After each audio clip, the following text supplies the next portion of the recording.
है कि हम रोए नहीं, अपनों से जुदा होकर हम अपने आप को खोए नहीं।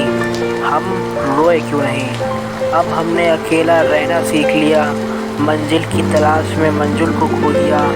वक्त के साथ साथ जख्म भर जाते हैं, पर कुछ लोग बहुत याद आते हैं। एक दोस्त था अपना कोई, कब इस भीड़ में खो गया। आखिर हम क्यों रो नहीं पाए और वो कहाँ गुमनाम हो गया। एक बचपन का ज़माना था, हर दिन आशियाना था, कागज़ की नाव थी, टूट गई वो नाव भी अब, बीत गई वो राह भी अब। मैं माँ लोरियाँ सुनाती थी और पिता कंधे पे उठाते थे।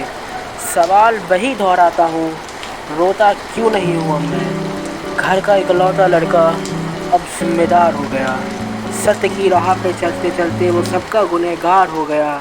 दिल में दर्द और जुबां मिठास थी, समझदार हो गया इसलिए गुमनाम हो गया।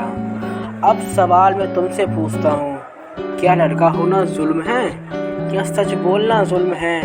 और सच बोलना जुल्म नहीं तो सच चुप क्यों है, और झूठ बोलना अगर जुल्म है तो झूठ उछलता क्यों है। झूठी दुनिया में कोई अपना दिखता क्यों नहीं, इतना सब होने के बाद मैं रोया क्यों नहीं। अब सवाल मैं समाज से पूछता हूँ, क्या लड़का होना जुल्म है या चुप रहना जुल्म है। जिम्मेदारी के साथ चलना जुल्म है या माँ बाप की सेवा करना जुल्म है। और अगर ऐसा नहीं तो यहाँ माँ बाप को पूजने वाले की इच्छा यहाँ पे, अगर ऐसा नहीं तो लोग माँ बाप को पूछते क्यों नहीं। और अगर ऐसा नहीं तो भारत में ऐसे लोगों की प्रशंसा क्यों की जाती है जिनके माँ बाप वृद्धाश्रम में रह जाते हैं।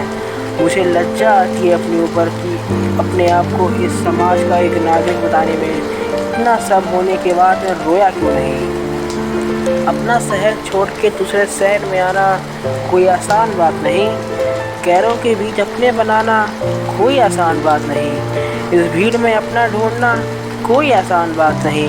पर देखो इतना सब होने के बाद भी मैं रोया नहीं। अब अपनी अंतिम पंक्ति सुना रहा हूँ मैं। कुछ बीते पल बहुत याद आते हैं, कोई हंसाते तो कोई रुलाते हैं, कोई नानी की कहानी याद दिलाते तो कोई दादा का झूला याद दिलाते। पर कुछ